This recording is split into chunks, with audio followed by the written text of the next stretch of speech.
Hello semua, selamat datang ke Auto Touch Malaysia, saluran anda untuk info terkini tentang dunia automotif dan teknologi.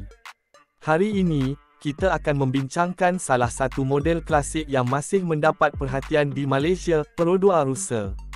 Walaupun sudah lama dihentikan pengeluarannya, van mikro ini masih menjadi pilihan di pasaran terpakai kerana reka bentuknya yang praktikal dan harga yang berpatutan. Perodua Rusa, van mikro pertama buatan Malaysia, merupakan pilihan popular bagi keluarga dan perniagaan sebelum pengeluarannya dihentikan pada tahun 2007. Walaupun tidak lagi dalam produksi, Rusa tetap menjadi pilihan ramai kerana keandalannya serta reka bentuknya yang luas dan fleksibel. Model ini hadir dalam 3 varian utama, CX, X, dan GX. Varian CX merupakan model 2 tempat duduk dengan enjin 1.3 liter, direka khas untuk kegunaan kargo.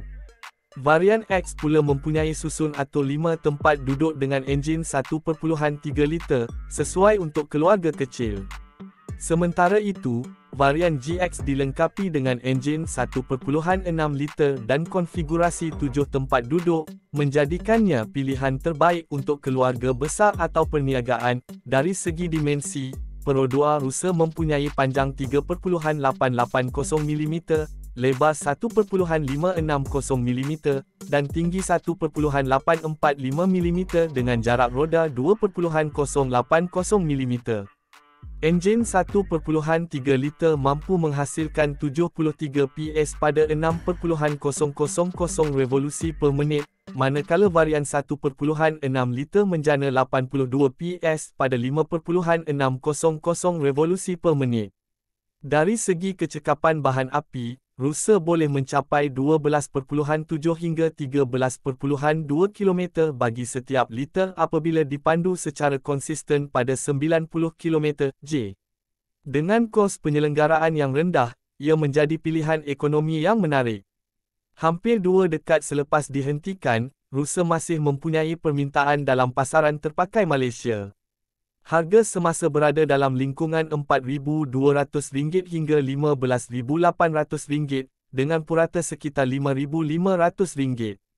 Sebagai contoh, Perodua Rusa 1.6 GX tahun 2001 dijual pada RM9,800, manakala model 1.3 X tahun 2000 ditawarkan pada RM4,875. Bagi yang mencari alternatif moden, Perodua menawarkan Alza, sebuah MPV dengan teknologi dan kecekapan lebih baik.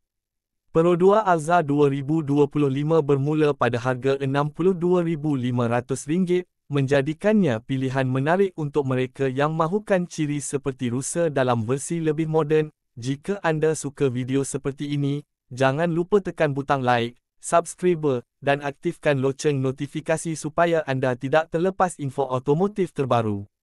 Komen di bawah jika anda pernah memiliki atau menaiki Perodua Rusa, kami ingin tahu pengalaman anda.